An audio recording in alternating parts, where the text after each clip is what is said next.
Love, Philosophical, Theological, Psychological Perspectives. Next, we're dealing with M. Scott Peck's famous book, The Road Less Traveled, A New Psychology of Love, Traditional Values, and Spiritual Growth. I'd love to sell 7 million copies of a book, and I think last checked, it was actually 10 million. Scott Peck is a psychiatrist from New England, and he opens his book with the famous quote, "Life is difficult. Once we truly know that it's difficult, we understand and accept it. It's no longer difficult." I'm afraid that's not my experience. It's not that life is no longer difficult, but the difficulties can become more manageable when we realize we don't have these expectations that we're living in fairyland, that there's, no difficulties. So I've always felt like this quote was a little bit cerebral, although I have to say this is one of my favorite books, and I'm a big fan of Scott Peck's work. I think here the entry to Buddhism, which we'll get to further in the course, is a way of complementing or more deeply grounding what Peck is saying. But his frankness and boldness in opening the book with this phrase is noteworthy. But let's start with some lightness. Wow, these snow people just think they can make babies anywhere, anytime they want.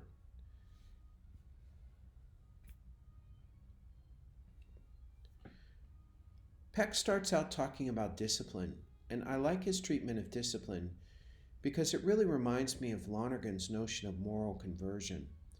You'll read about Lonergan at the end of the book, but basically, one of the things Lonergan did is say, conversion is a 3 or 4-fold process, and delaying gratification is akin to what Lonergan would call moral conversion.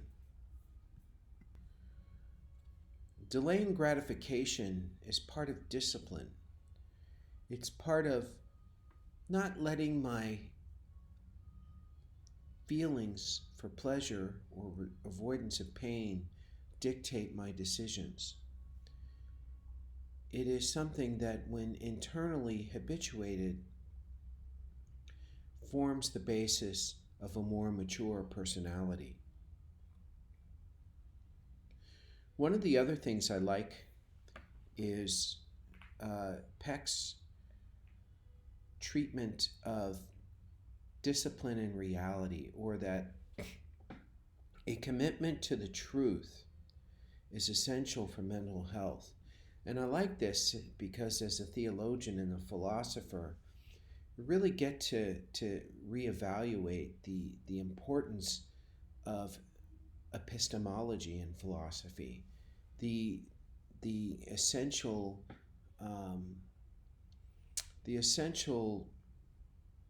feature of a proper epistemology, not one that leads to skepticism or relativism, one that helps with a critical, realistic grasp of the truth.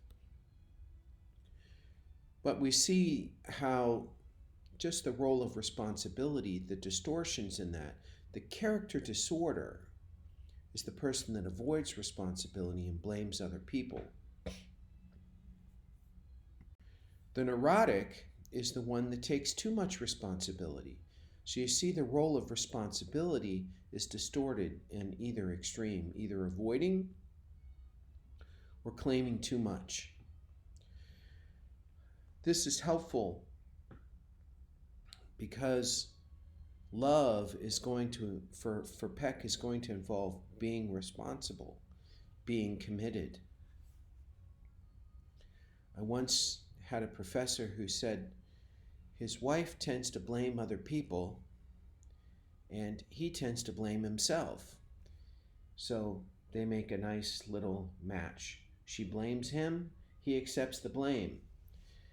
But being aware of that, coming aware of that dynamic, helps him navigate that relationship more successfully.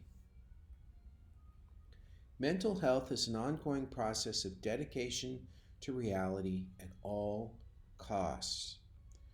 So the person on the spiritual path of spiritual maturity and growth will be commitment to reality and truth, even if it's a painful reality and truth. The myths of love is where Scott Peck iconoclastically takes an affront to modern notions of love. And as I say in the book, as a young romantic, I didn't want to hear this. Now I find it quite sobering and helpful. And he was saying the things that people didn't really want to hear at the time. This notion that love is sacrifice, not to the point where I'm some kind of submissive, in a dominant submissive relationship. Nor is love dependency, although one grows in closeness to another person, and there is hopefully an interdependency between the two. If there is this over emotional dependency on the person, that's not love per se. That is dependency on another person. And this is where spiritual growth comes in, because later Peck will talk about how the relationship with God can mediate this dependency on people. But I guess most significantly is his addressing the myth that love is a feeling, right? You've lost that love and feeling. You remember that song from the 70s? Maybe you know it. This belief in popular culture that love is a feeling, and so when the feeling's gone, the love is gone. But Peck says, no, that's just cathexis. That yes, we fall in love. We have to distinguish the falling in love with the being in love. There's a misconception that love is a feeling because we confuse cathecting or cathexis with loving. So he says early on in the relationship, when it's new, there is a loss of ego boundaries and a kind of self-referential feature to the couple, that they lose their sense of self, their sense of identity. There's an elation, but this is just the beginning of the relationship. This is just the cathexis. And we mistake the cathexis for the sustained commitment of love. And so when that's gone, people can miss the opportunity for the true love being the commitment, which does not involve a constant affectivity or a constant positive feeling. This is why he'll spend a lot of time saying that love is about commitment. Admittedly, the temporary loss of ego boundaries involved in falling in love and sexual intercourse can be the start of a committed relationship, but they do not constitute it for Peck. That's why he says falling in love is not itself love, but it's the beginning of it. And in a culture that's really fascinated with falling in love rather than staying in love, you can think about to what extent this has something to do with the large divorce rates in North America, specifically Canada and the US.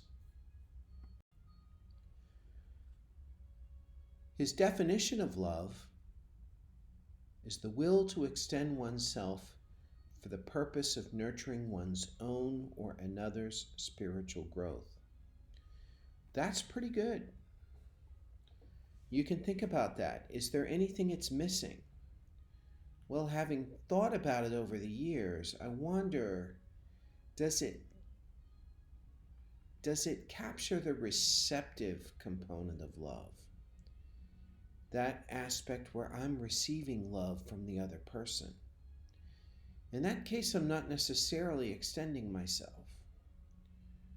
So one wonders if Peck's New England Puritan residue here, Puritan work ethic, that sees love as work,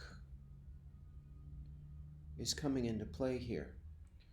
That said, it's an excellent definition because it includes the nurturing of one's own self, which prevents one from becoming the martyr in the relationship, but also promoting another's spiritual growth, which prevents one from being the conduct disorder or narcissist.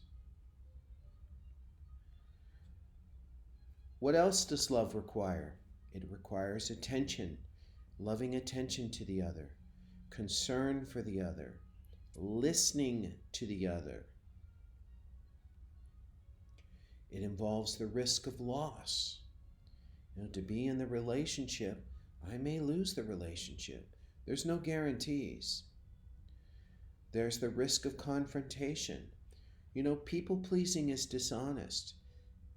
But at the same time, being too blunt with one's honesty can be cruel. So how do I confront the person in a loving and responsible manner? And there's the risk of commitment. To decide is to cut other options off.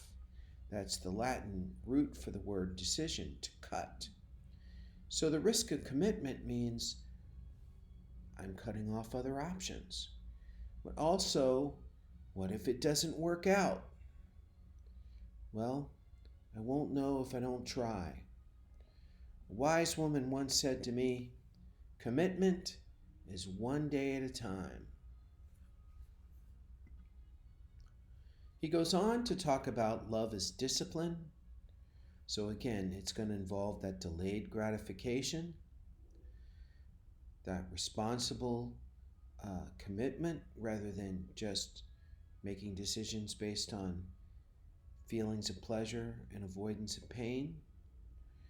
It involves separateness. So the two should have their own separate identities. And he also talks about how psychotherapy can speed up my spiritual growth in order to make me a better, responsible lover in the world and with the people around me. Not everybody can afford psychotherapy. Not everybody has the time to commit to it. But nevertheless, he talks about how love can speed up that process. And in the next section, we're going to read Robert Johnson's work. And in Robert Johnson's biography, he talks about how he made the commitment to go to England from California to study or to receive psychotherapy from a specific individual. And the first thing this woman said to him, asked him when he got to his therapy session was, "Whom do you love?" And of course, Johnson had never reflected on that, and he just started bawling. And so psychotherapy can be a way of advancing spiritual growth, at looking at those blocks in our emotional development that keep us from fully loving. Finally, I'm not going to go into the whole book today, so I've just focused on his approach to love. But one of the things that this quote suggests for Peck is that people are more spiritually evolved than others when it comes to love. And this is something that hasn't really seeped into our common sense understanding, that people can be more evolved religiously, spiritually, and this can affect their ability to love. And that these quite ordinary people, as he calls them, can be hidden throughout the world. So we can learn from these people.